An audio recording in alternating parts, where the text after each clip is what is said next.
Yes. All right, so I got about 1 minute. We'll get ready to start. And this class is going to be, like it or not, pricing in a C-19 environment market. Love it. All right, so we ready? Are we rolling on Facebook, you guys? Here we go. For the ones that just logged on, little tip, go to my picture and pin it so you can see my screen, because I'm going to be using some slides. I find people like the slides behind me instead of the screen share, because you can see me and the slides, and it's more like a real live presentation. I just mentioned Tuesday, if you want more information about scripting, I'm going to be doing it every Tuesday. I'll show that slide again before we're done with the call. I'm 61 years old. I'm a professional personal trainer. It's so important. Now there's some background noise. You might want to go on all mute and then just unmute yourself if you want to talk. So, I mean, wouldn't you guys agree? Look in the mirror, what you see necessarily isn't what you feel inside. Plexoderm, seriously. You got some background noise, please mute. Thank you. The real estate agent really, there's a lot of people in real estate that we meet, and particularly in younger folks that have been in real estate in less than 10 years. You've only known one market. You don't even know what interest rates over 5% really mean, because you've never seen them. You've never really seen a buyer's market. You've not really seen a shift. And I can tell you, there's several things you can count on in life. Given enough time, the real estate market will shift. Given enough time, Brad and Jen will get back together and break up again. There's certain things you can count on. However, this day is over, and Gary's been saying for since 2018 and 19, hey, look, you better wake up, because it's not going to get any better. In fact, if you do the same things, we're going to earn less. And so no one could have predicted the virus. This is a disruption. There's a lot of uncertainty out there in the marketplace right now, and uncertainty could be our friends for a lot of reasons. And I rather than cover the things I've covered last week, I want to move right into the psychology of the market. I like to use pictures. Now, you can maybe learn from me. I've learned from other people, is because I process visually. I know certain people like spreadsheets, like my wife loves spreadsheets. I get kind of bored with spreadsheets after about three seconds. So what I'm attempting to do is model how I would conduct an interview with a client. Many times back in the last shift of the market, I brought clients into the office because there were just so many of them, I couldn't go out to the home. And I still mean this really right to this day. I don't believe in listing property. We list property owners, because there's no such thing as a bad property. However, there are some cranky and bad, unmotivated, unrealistic property owners. So we can sell a double wide in Afghanistan if the property owner's motivated enough, and we can't sell a 5-story mansion in Beverly Hills if the property owner is unrealistic. And one thing I want you to remember, it's kind of my classic line when it comes to working with buyers and sellers, particularly sellers, is this. Do you know what the most crowded state in the nation is? The most crowded state in the nation is called the state of denial.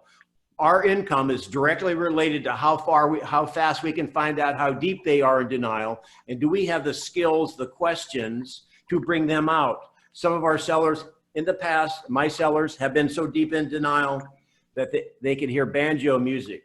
You'll get that later. So let me give you some pictures that explain the psychology of the market. I love this picture. Babies, awesome. And so basically this baby's eating, not really happy. That's buyers really from 2013 to 2020. As we're celebrating the great market, and I know that we had to work extra hard for our buyers. We had to show them a lot of houses, write multiple offers. They were disappointed, and it was a lot of work.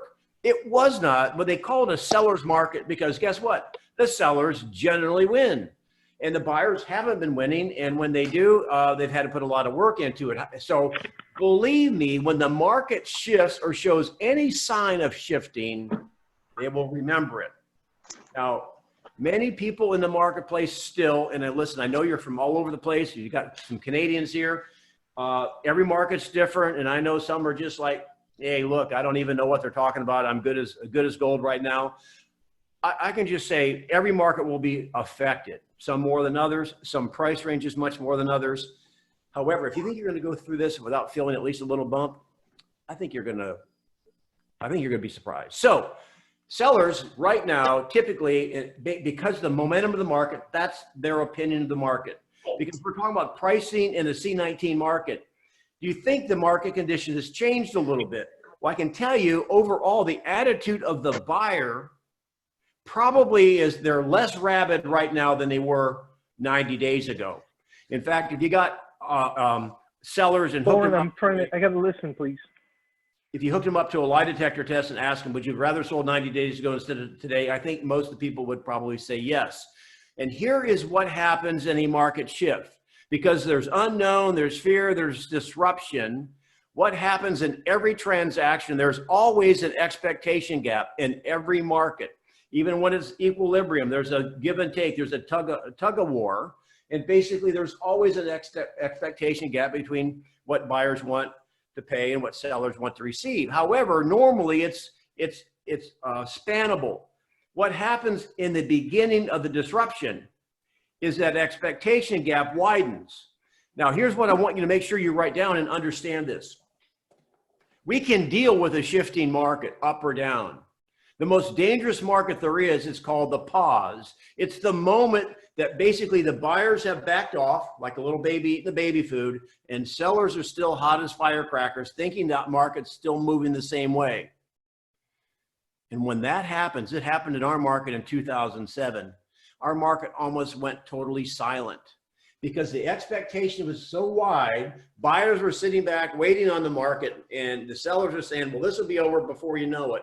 Well, it took 4 years before you know it, right? It took 4 years to bottom.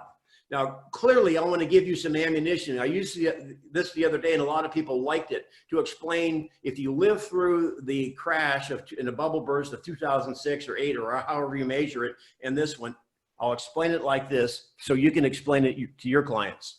If you have anyone has fear, they're thinking to make this to look like 2006 or 8. In 2006 or 8, we had from 2000 to 2005, we had a brand new truck. It was hot rod. We put all the stuff in it, and we just ran the crap out of it, redlined it, never worried about maintaining it, never changed the oil. We basically blew up the truck because we abused it. If you were there, you'd probably say, amen, you're right, Denny.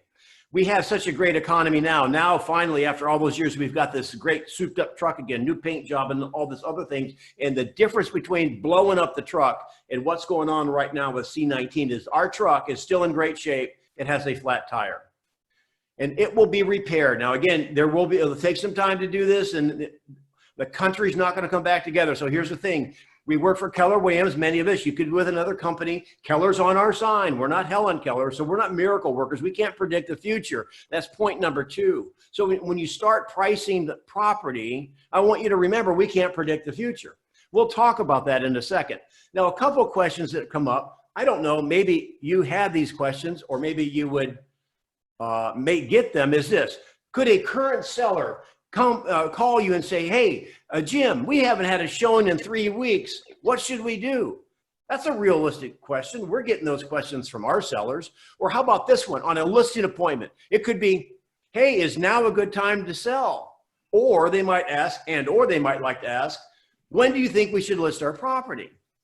Now, here, we're going to cover those in a role play in just a little bit. However, let me give you some facts that I believe that are always true. First of all, I want to start with this quote. Quit attempting to predict the future. Rather, just explain today. Now, that was a pretty smart man that said that. Wouldn't you agree? Now, realistically, that's my quote. I just used Albert Einstein's picture to add credibility to it, right? Let's quit trying to predict the future. Because if we could do that, do you think we'd go to the horse races more? You think we'd go to Las Vegas more? I wouldn't even bet. I would buy lottery tickets. That's what I would do if I could predict the future. So here's the thing. If you want to be light years ahead of your competition, get to the point you can predict the present and explain it. I know it sounds a little oxymoronish, predicting the present. However, that's the only thing we know is the present. Now, you take the present with experience and we can lay out potential outcomes. However, we can't predict sales prices. And even before the shifting market, I never predicted a sales price for a seller. I let them pick it because I can tell you this.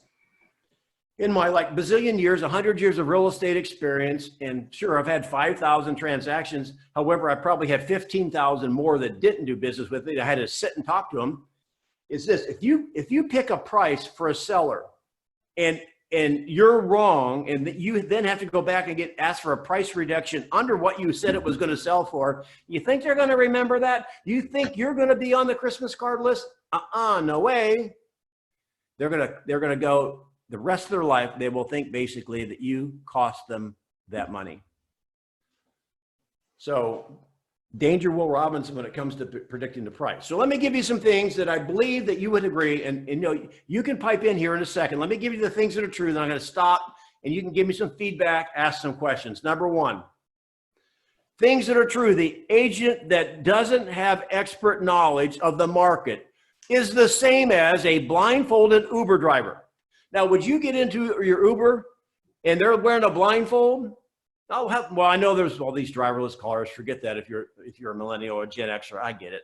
However, short of that, no. And here's the thing: it has happened even before now. Experienced agents, successful agents will tell you it's not about being a marketing expert, it's about being a market expert. Now, you don't have to be a brainiac and have a pocket protector with all pins hanging out of it and slide rule. However, there's certain things that you should know, because right now your buyers and sellers are saying, hey, look, I've got some fear in the market because it doesn't look like it did over the last 10 years. What do I do? And basically the data is going to help you give them the logic, and some of our scripts will get you into the motion. So the first thing understand is this. We know that the real estate market is local. However, the real estate market is segmented. Your market is segmented. And here's the thing. Gary talks about it in Shift. I know there's a lot of talk about Shift. However, I think it's on page 9, and you can make a note of this. Gary talks about the 3 different sub-markets in every market: buyer's market, balanced market, and a seller's market. So I believe that there's an axiom in real estate that almost every geographic area, I see all you people on the call, there's 79 people on the call. I don't know where you're from. I bet you $1 to a donut. In your market, there's all 3 of those are coexisting at the same time if you segment it by price range. Now, we're not going to go through absorption. That's another call. We're not going to spend a lot of time on it. I want you to know that when you get a call from a seller that says, come list me, it does matter at what price point they're in your marketplace. For example, I'll show you my market. This is Lee County, Florida, based on February 2020. So you can see, based on Gary's analysis, anything under 500,000, or really, you know, it's in the equilibrium or seller's market. However, our luxury or upper end is in a buyer's market. That's true in a lot of different geographic areas. In other words, going back to pictures that I would show a client is this. So if a home buyer is looking under $250,000 in our market, it looks like the toilet paper section of our supermarket.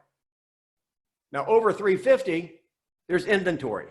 So I know where my sweet spot is. You should know where your sweet spot is. I'm going to do a class on that next week, probably. Good idea. I never thought of that till now. I'll do a class on that next week to show you how you can identify where your sweet spot market is, because how you handle a seller and the pricing thereof depends on where they are on that graph. Number 2, something else that things that are always true. Selling a property is physics. Now, what I'm saying, and I'm not going to go deep here, I'm just laying the groundwork because I'm about to go into scripts, and it's if you don't know algebra, then, or if you don't know math, then you may not understand algebra. So I'm just going to give you the fundamentals.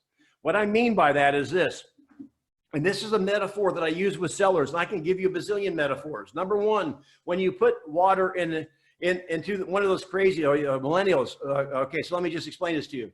There used to be, in my days, ice cube trays, right? I mean, the refrigerator never made the ice by itself. You had to put it in these little metal trays that had these little knives you had to pull up, and you lost a finger every time you opened it up. You had to run it underwater, right? Here's the thing. When you put that ice cube tray into the freezer, what happens? Well, if it's working properly, it freezes, okay? That's physics.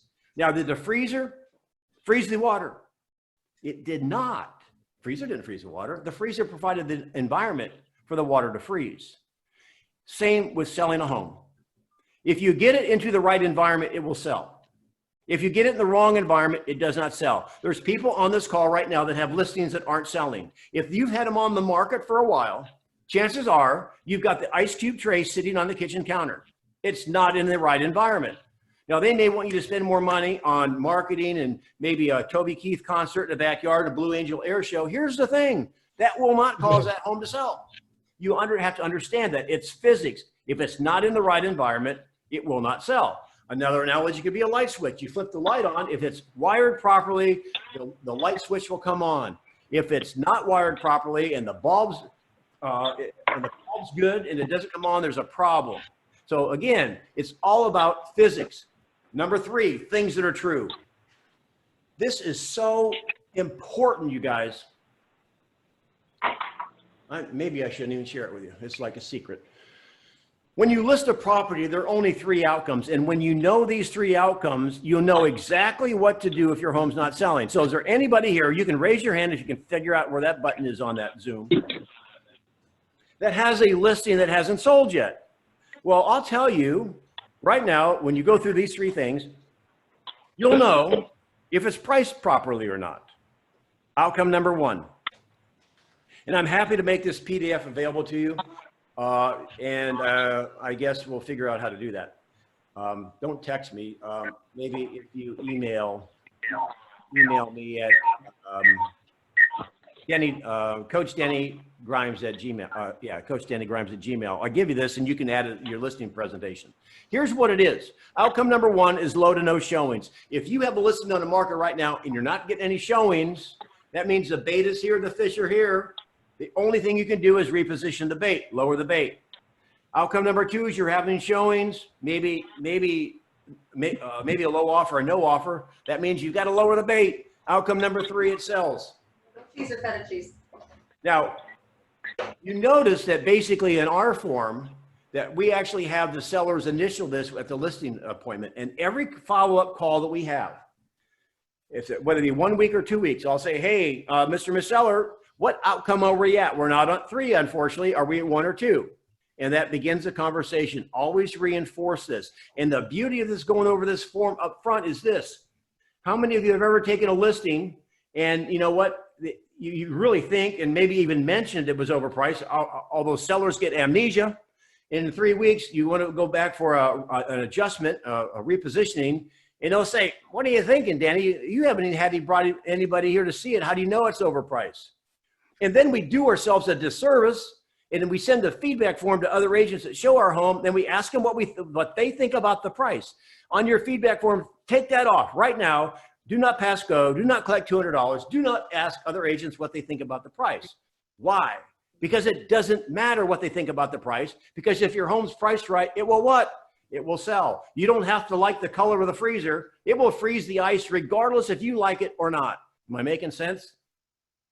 Know what I mean, Vern? All right, so that's the outcomes right there, just a little bit bigger. Next thing that are true. There's never a shortage of buyers in any market. There is just a shortage of realistic sellers. There's not a shortage of buyers in this market, you guys. I know showings are down. That's not because buyers are down. There's not enough realistic sellers. Well, what do you mean, Danny? I'll tell you what we'll do. We'll have a little experience. We'll take, whose town would you like to volunteer? We'll take all your listings in your MLS and we'll take them down 75% the price. Big old price adjustment. You think the buyers be coming out of the woodwork? Voila, I just proved there's no shortage of buyers. So if your showings start to fall, I know you want to give the seller something to feel good. Well, you know, the buyers are locked up in their home. How many buyers are out looking virtually? How many people would buy a sight unseen if it was down 50% or 70%? I know that's not realistic. However, it does prove the point. Do not give those sellers a lie, because you're going to build a house of straw and you're not going to be able to defend it when the buyers come back and it still doesn't sell. There's never a shortage in any market. There's only a shortage of sellers. And then we have to get better at our scripts. Now, here's the thing. Everyone probably has heard the Slinky script. I thought I'd just revive it for the newer folks in real estate. We don't know if the market's going to fall. We don't know if the market's going to fall, or if it does, how long or how far. However, here's the thing. Once you sense a falling market, it's like the Slinky. Here's the script. Going down the stairs, Mr. Seller. And if you want to catch it, there's only one way to do it, or 2 ways. You get ahead of it or wait for it to hit bottom. Which would you want to do? Now, I grew up in Florida as a kid, so I only had one step from the garage to the utility room, so it wasn't a lot of fun. Next, things that are always true. Knowing what's going on won't matter unless you have the skills to communicate it. You can be Albert Einstein. However, if you don't know how to communicate this in logic and tie in the emotion, it's not going to be beneficial.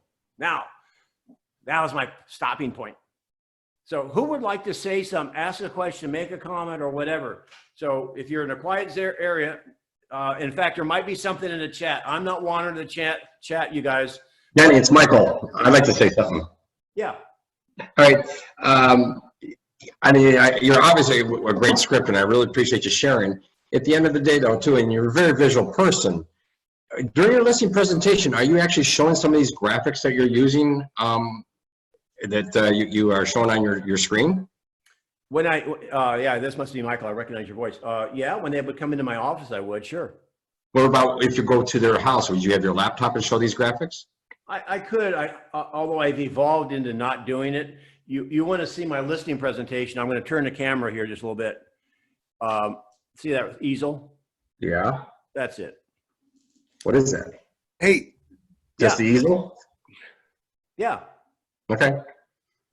I'll get to that in a second, Michael. Okay. Was there another, did you have another question? Yeah, Denny, it's Bubba. That's what I was going to ask you about is your pricing. Yeah. If, as you say on your easel, if it's above that line, that's how we know when we've hit the top of the market, right? We start above that line, we bring it down till it sells. I'm sorry? We start above that line and we bring it down till it sells, so we know it's exactly at the top of the market. How would you adjust? Bubba, hang on a second, Bob. You saw this before, right? Yeah. Yep. Okay. So let me explain something. So you're getting into pricing. I'll just, for those that have not seen this in essence is my listing presentation. Now understand that you may want to show some marketing, this, that, and the other. Here's the thing about that. The higher up the listing, if you're in luxury, Michael, you're in a lot of upper end, you do have to show, probably, you do have to do a little dog and pony. However, just understand from my perspective, and don't tell the people in luxury at KW, marketing doesn't sell houses. And I know that what I'm talking about, price is part of marketing. Take away the price. We've had this debate. I get you. I follow you. Gloss is nice. It does not sell property. So here is the physics of real estate. Every property has a value. See over here, buyers would like to pay zero. Sellers want more money. We don't even have to put dollars on it. Understand that every property then has a top market dollar, right? Now, let me ask you guys the question. And if you understand this internally, I'll show you how it works on a listing presentation. Right now, anyone that has a listing that is not being sold right now, that let's say it's been on the market for 2 weeks or 30 days at the same price. Do you think you're above this line or below that line? I got one now. I got one that's the price is above the line. How do you know it's above the line? Definitely a lack of showings. All right, so let's go back to the three outcomes.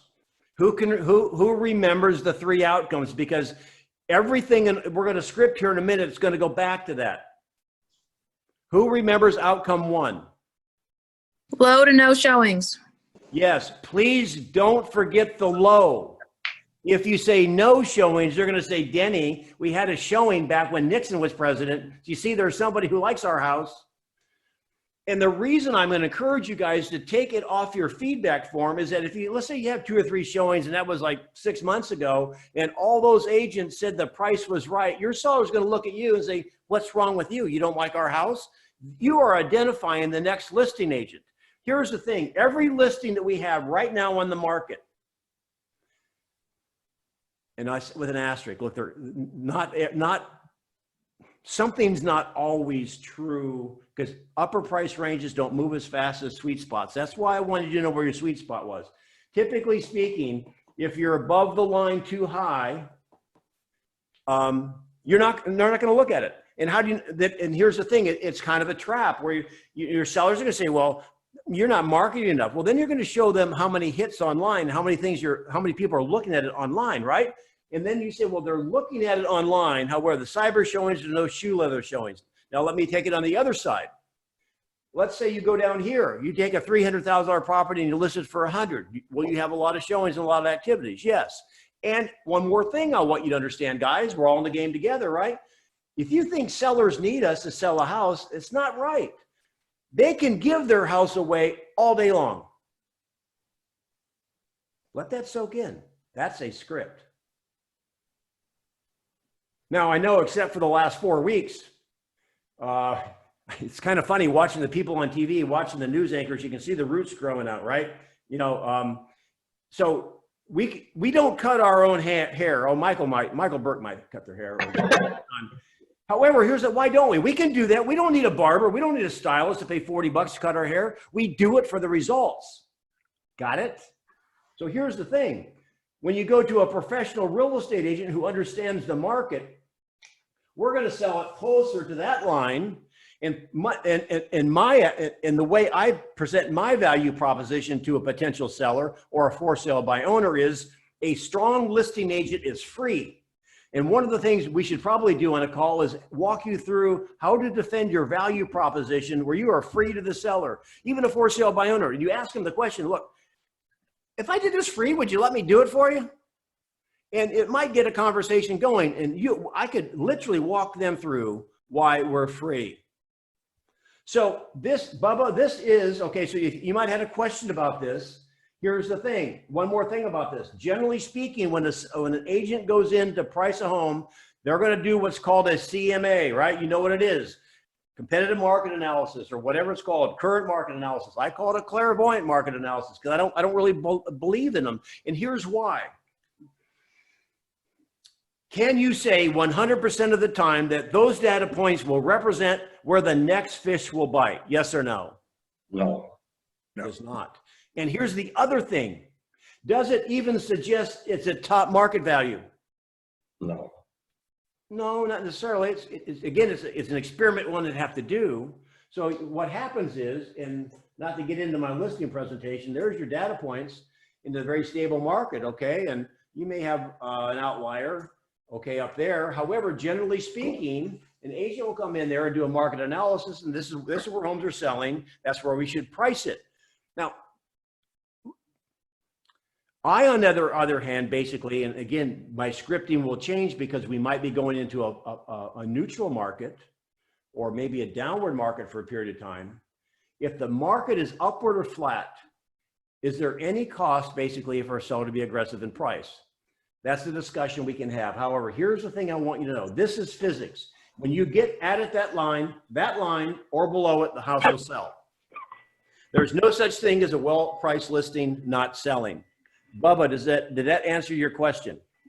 Yeah, my question though, Denny, was in your presentation, if this is to be true, how do we price if it's going to be the slinky representation and Okay. pricing it below that line? So that was my question, Denny. Okay. That's all I was asking. A fair question and a good question. So let me ask you something, Bubba. You're nice and loud. You're in a quiet spot. Would you role play with me? That's what we're going to do next anyway. We're going to get into role play, and this is where basically I'm going to show you and give you some scripts. You can write down. You can get a copy of it.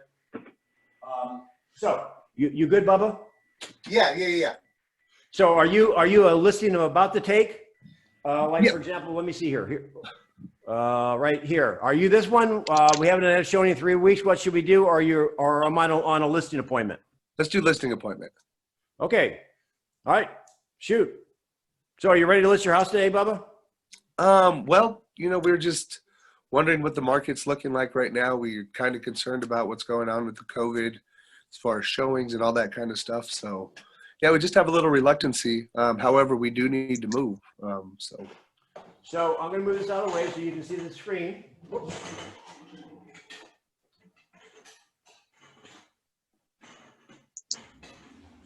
Oh, it's going to crash. Nothing like live TV, right? Okay, there we go. So let me give you the qualifying script. Yep. All right, so this is what I call the meat thermometer. So let me ask you, Bubba, based on your opinion of the market, no right or wrong, I know you're watching the news. Do you feel the market's working in your favor or working against you as a seller? Well, I don't know. That's kind of where I'm at. I'm kind of, I don't know. Okay, so well, I can tell you where so let me, do you want to know what homes sold in your area in the last 3 weeks? Yeah, but we've seen a few of them sell. That's kind of what sparked our interest. So, Well, there was one. oh, okay. Maybe just more signs than actually sell. So, All right, so let me add this. There was one that sold in the last 3 weeks. However, there was 35 that sold prior to that since January 1st. What does that suggest? it's probably slowing down then if that's the case. Okay, so if it's slowing down, do you think that we'll be able to get what they got back in January? Probably not. If I don't want to say that, as I'm going to put my home on the listing, but I would assume no.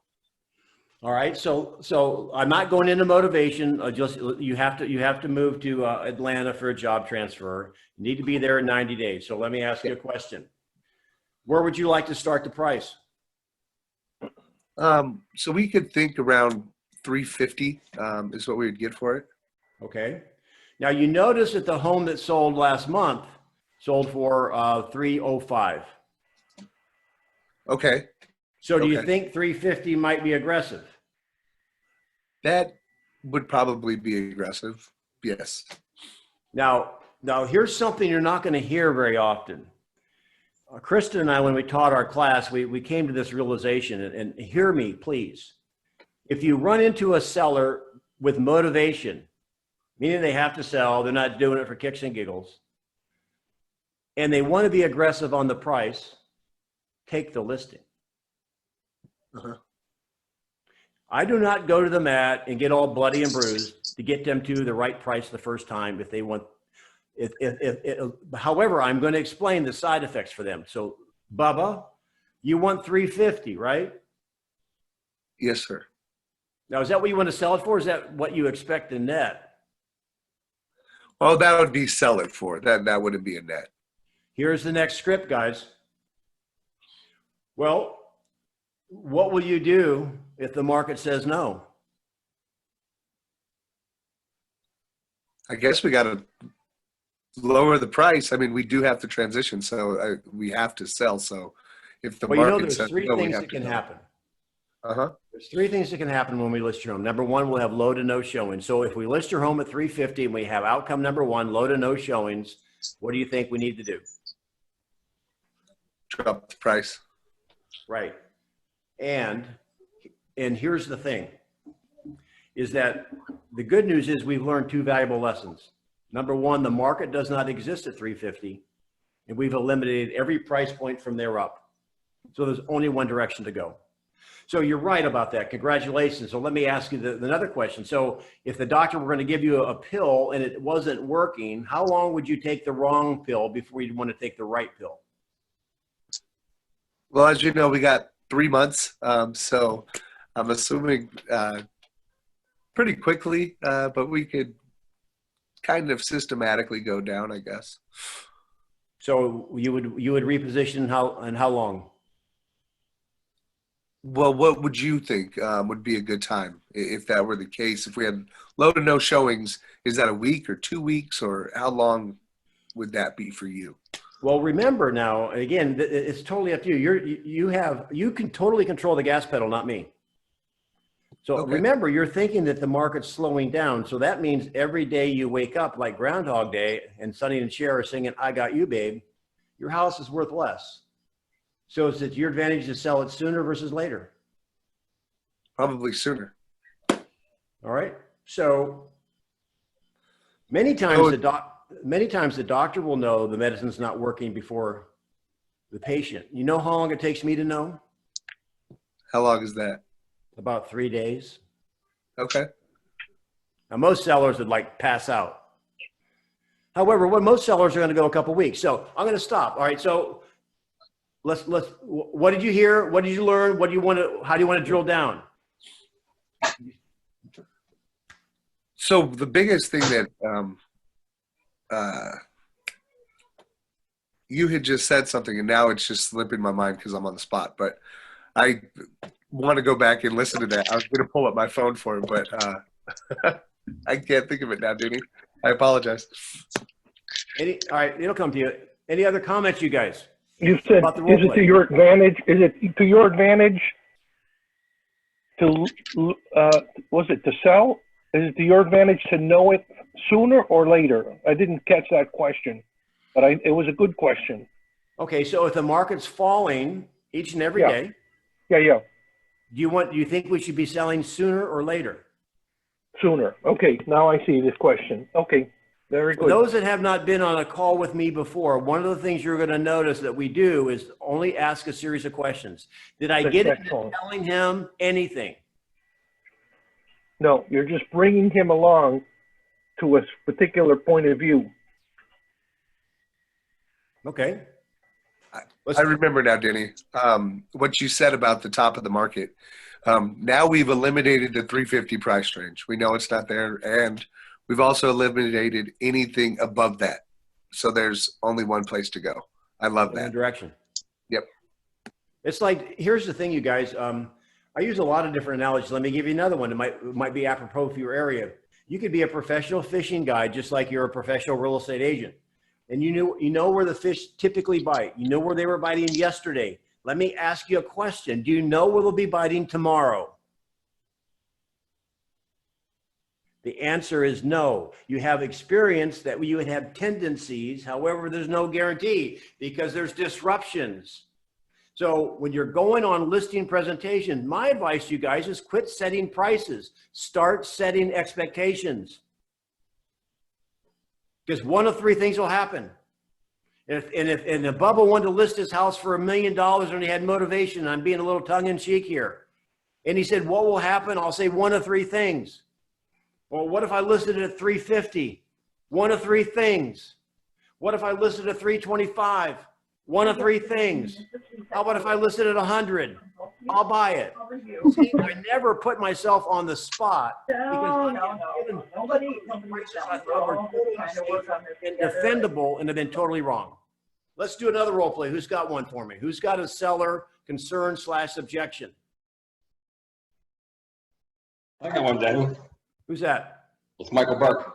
Michael. All right, let's go. What is it? Well, right now they want to take it off the market because right now they don't think it's a good time to keep it on the market. Okay. So nice and loud. You're a little bit faint, so nice and loud. You want to take it off the market, Michael? Yes, I want to take it off the market. And well, we've only been on the market 8 weeks. And when you put it on the market, you said you wanted to move to Orlando to be with your grandkids. Is that still the reason you want to sell? Yes. So why have you decided to take it off the market? Well, we haven't had no showings, and I'm nervous what this market's going to do going forward. Okay, no showings, and you're nervous about the market going forward. Watch this, guys. I'm going through this. Is exactly what we practice on Tuesdays. But what's my 3-word script? Who knows it? Other than that, Other than that, Michael, any other reason you won't go forward today? No, I'm just nervous. Well, you mentioned you're nervous, and then you said there's no showings. Yes. One seems to be kind of like, which one is of those two, which one is the primary concern you have? Well, if I had showings, Denny, I mean, I would be encouraged that the house is going to sell. Well, do you want showings or do you want to sell it? I want to sell it. Okay, so do you remember our first meeting? I pulled out that cute little drawing of the guy in the fishing boat. I hate fishing. I know.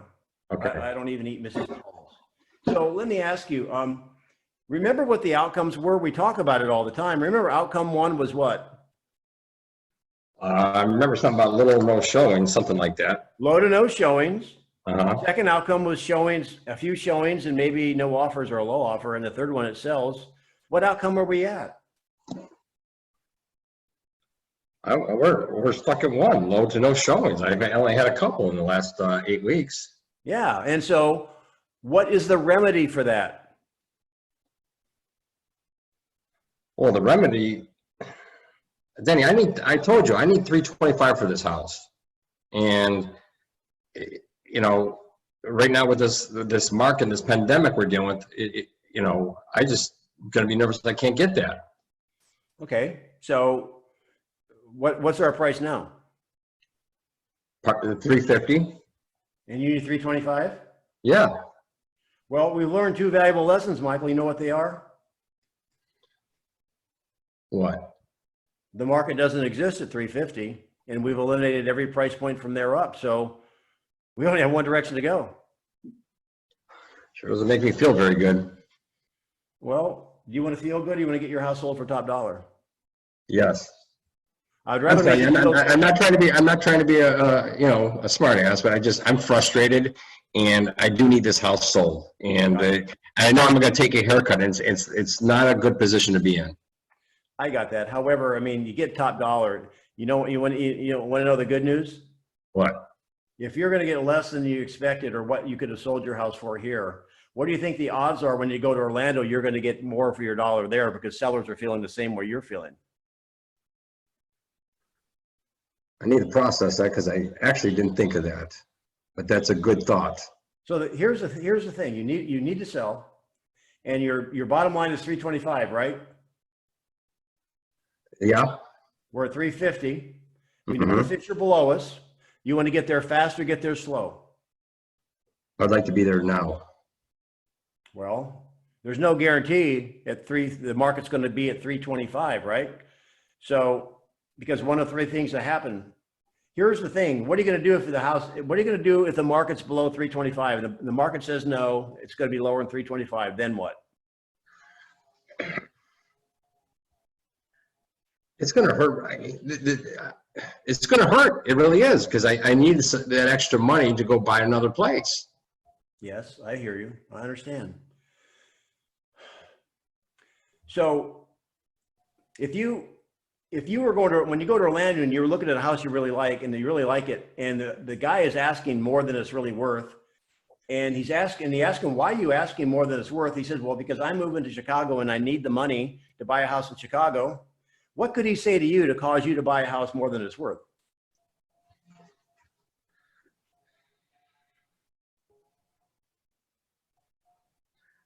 Never thought of it that way.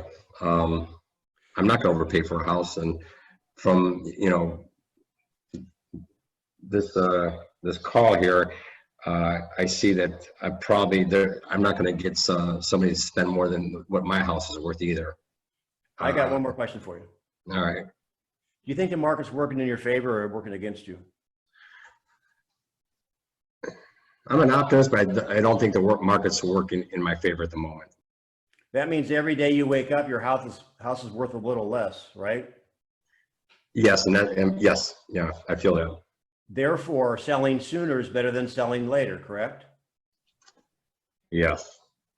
So we have to move quickly on this. We're at 350. Where do you want to position it? What do you suggest? I mean, right now, any movement I make right now, I'm giving it away in my eyes. But so what do you suggest? Well, here's the thing. I don't know where the fish are going to bite. Which is the greater pain?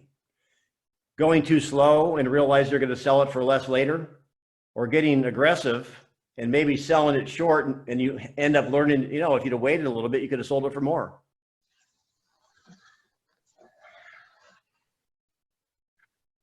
I think, as I indicated earlier, I'd rather be in Orlando sooner than later. So I'd rather get it sold sooner.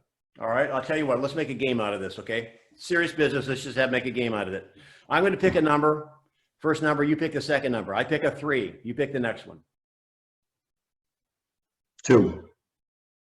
All right, and I'm going to pick 6. Okay. 326. I would have taken 325, but I'll take 326. Okay, I'm giving you some wiggle room. However, here's the thing, and guys, I'm stepping out of role. Remember this. I know you feel like you just had, you know, you won the Super Bowl because you got a very aggressive price adjustment. Do not spike the football yet because it may not sell there. Hold your excitement and say, okay, Michael, here's the thing. Remember, I'm going to activate this today at 326, and There's one of three things are going to happen. You know what they are, right? Yeah, yes, low to no showings, few showings, no offer, etc. Right? So we're clear that I'm not saying that's where the fish are, correct?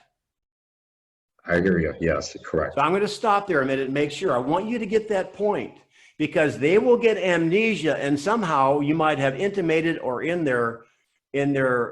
they want to attach it to you. Then at 326 doesn't sell, they're going to go back in and say, look, we have to reposition. They're going to say, well, you told me to go to 326. No, you didn't. Now I'm going to stop, guys. Tell me what you're hearing. That's very important. Well, Denny, I'll just speak real freely here real quick, is that, again, we've talked before, it's your power of your questions. You keep asking the questions. It's coming through self-discovery. I'm not just regurgitating data stacks of CMA price per square foot, things that I'm accustomed to. Well, you know why? And here's the difference. Does it matter? It's either the water is either going to freeze or it's not. It's not freezing at 350. Well, it's just a different way of thinking about it, and also having the conversation. So, and this is, again, I think why I'm paying so much attention, because we have to hone our craft and ask better questions to, one, get more listings, and two, stay on top of the game to get price improvements as time goes on, and set the expectations, right? Yeah, exactly. Yeah. Anybody have something else? Any ahas? Share some ahas with me right now. Again, Tuesday, you guys, Tuesday, I do this class here, right? Here we are, whoops. Right there. Pop on Tuesday. We have time to have a question or two or an aha or two. Share something. Give me some positive feedback, guys. Throw me a cookie. I like the don't set prices, set expectations. Ah, thank you. Who else? I like the fact that you said, it's a serious matter, but you pick the first number, I'll pick the second number, you pick the third number, kind of so that you're both working together to come up to a number that, he's going to be able to swallow. Yes. Now, if you're going to play that game, always remember the rules. We get to pick the first number. I love it. Denny, Yeah. One thing I noticed when you were asking the harder questions, he's getting frustrated. It seemed like you slowed your tone of voice and came in a little softer. Correct me if I'm wrong, but that's something I really picked up on. Well, I think that's a good observation, and let me tell you why. I mean, I know it's a role play. I don't have commission on the line here. However, I'm like that in real life, because here's the thing, you guys. I'm not attached to the outcome. When you set a price, there's risk at that. Now, here's the bottom line. Have you ever had a seller say what Mike said? Yeah, well, I need 325 to get over here, and I'm going to take a bath on it. We just, okay. Don't sell. Well, I got to sell. Well, then we have to find the market. Well, I don't like the market. Well, don't sell. I'm not. What I like, Denny, you never made a statement. You just constantly ask questions and let the client come to the realization of what they need to do. Who said that? Casey? John Tramble. Oh, John. Awesome. Hey, listen, that's right. And there's some of you on this call are further down that road than others. And that's why I'm setting up this master scripts via question thing on Tuesday, because it's like taking a golf lesson or tennis lesson. You're going to be fine when the golf, when the pro's there. And I do this role play every day with my team. And classic example is one of my best script guys was on an appointment yesterday, and he gave me his scenario. I said, tell me what you said. And he went right to tell. And I said, what'd you ask him? He said, in the heat of the moment, you go back to your habits. That's why this has to be so ingrained. That's why I love doing this. And I love you guys being involved, because you are learning something that will make you, Michael, you used a script that I taught the other day about the prescription script, and you used it on a seller and it worked magically, right? Yeah, it did. I mean, the first time we talked about when you work with my team and I did go out the very next day and, talked about, okay, if the analogy was if the doctors give you a prescription, wouldn't you want to know the side effects? And of course, they said yes. And then we went about the side effects of not getting their house on the market. And then lo and behold, shortly after that, we decided to put their house on the market. And that was 2 weeks ago. Yeah, thanks. Any other ahas? Anything else you learned? I enjoy hearing what sticks with you guys. Well, I Danny, loved your, oh, Go ahead. go ahead, Maria. okay. I loved when you started, before you kind of got into the questioning scripts, talking about don't trying to predict the future, just predict the present. Yes, awesome. Does that make sense? Makes total sense. Do you know what homes are going to sell for tomorrow? Nope. And don't many agents, is that the right word? Don't many agents do that? They say, well, this is what it's going to sell for. They're risking it, you guys. You don't know. Hey, Denny, Yeah. I'm going way back on the market when on a previous crash where this exact scenario happened. And I love when people give the prices, because usually what happens 2 weeks later, like you said, they want to start reducing it. People get offensive and they promised me this, they said this, they said that. And then from there, I pick the listing up and I'm able to move forward with it. They never forget that when you price a property and it goes below that, and then how about this? You price it, then it doesn't sell. Now you're going to go back and ask for a price reduction. And that's what infuriated them, is the fact that the person told them a price, they lowered it once, and then immediately 2 weeks later, they wanted to lower it even more. And when I got the listing, they still wanted to go a little high, but then I explained to them, this is high, but I'm willing to do what you want. And because I work for you, because I knew they had to sell it. And they eventually lowered it to what I wanted to, because I let them suggest the price, made it clear it was their choice, and made it clear that we're going to get the feedback. And when I get the feedback, if we need to, we'll lower the price, and they agreed. Awesome. Just as a Well, reminder, Dave- somebody sent a message to me. If you want this 3 outcome sheet, I will send it to you via PDF so you can put your branding on it. I encourage you to role play that. That is magic. That is gold. And if you want that, just send it to Coach Denny Grimes at Gmail, and I'll get it back to you. If you want to register for the script class, it's free. You don't have to, just pop on. If you want to benefit from it, and we're going to role play. You can listen or you can participate in the role play. That's Tuesdays, and you can go to Denny Delivers on the Facebook page. So anything else? Questions? I've got 10 more minutes. I'll do another role play, whatever you want. Hey, Dad. I'm sorry, Denny. Hey, Daddy. That Hey, must be Daddy. my daughter. Hey, Go. on that 3 outcome sheets, what's really cool, just so everyone knows, is that the sellers initial it. So therefore, there's no, it's a reminder, and we bring it back in front of them. I mean, there's a spot, if you can't see on the screen, that they initial it, they acknowledge. That's great. That's a good idea. It is. Denny, It's there part of was our one checklist, I moment think. Go ahead. when the seller was saying that he was uncertain about where the market was going. I thought that would have been a great place to keep your questioning going. It's like, where do you think the market's going? If you thought it was going down, then you could just jump in. It's like, well, then do you think now is a better time to sell? And you could have just jumped real quick to where you were trying to get through the other questions. I mean, with that market uncertainty, if he thinks it's going to go up, hey, he might pull it off the market. But if he thinks he's hesitant and it's going down, that's where you jump in with the next question of, hey, you think it's best to sell now? Okay, then where do we think we need to reposition?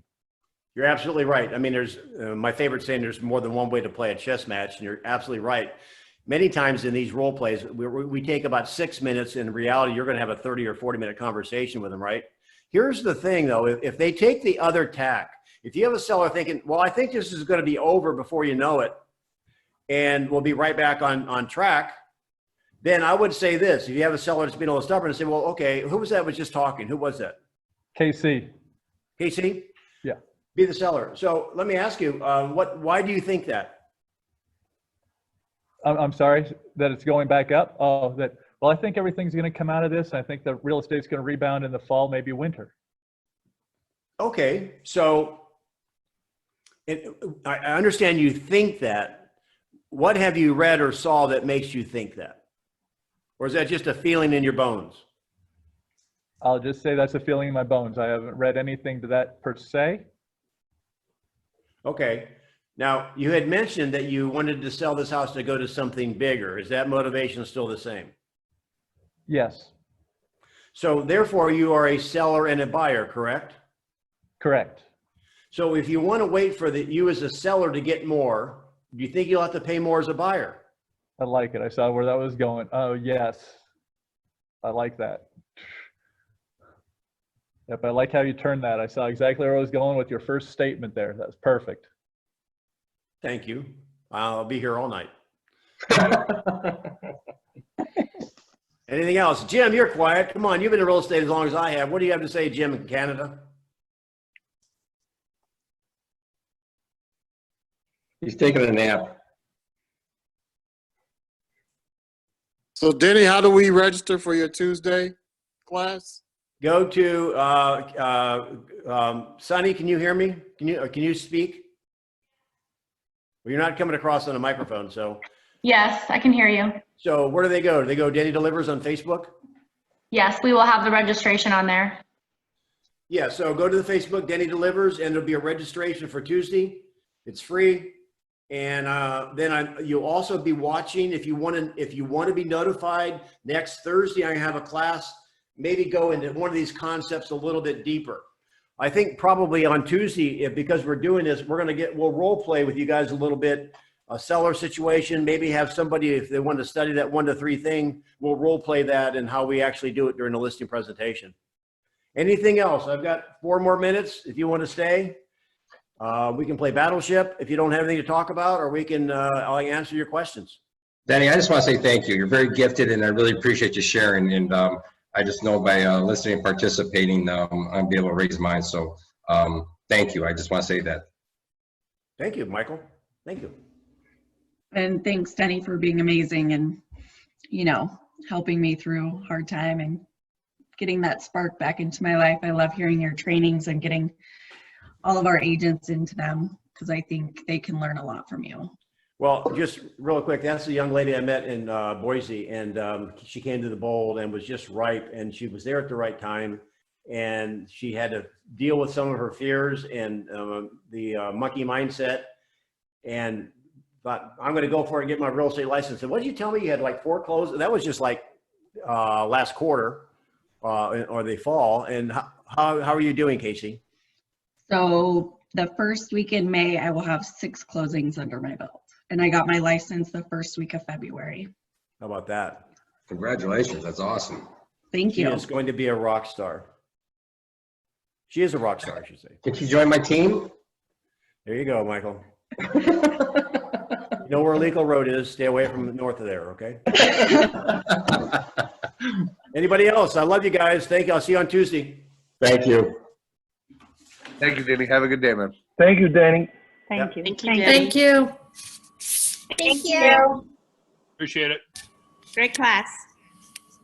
Thanks, Thank Danny. you. Thanks, Danny. Yep.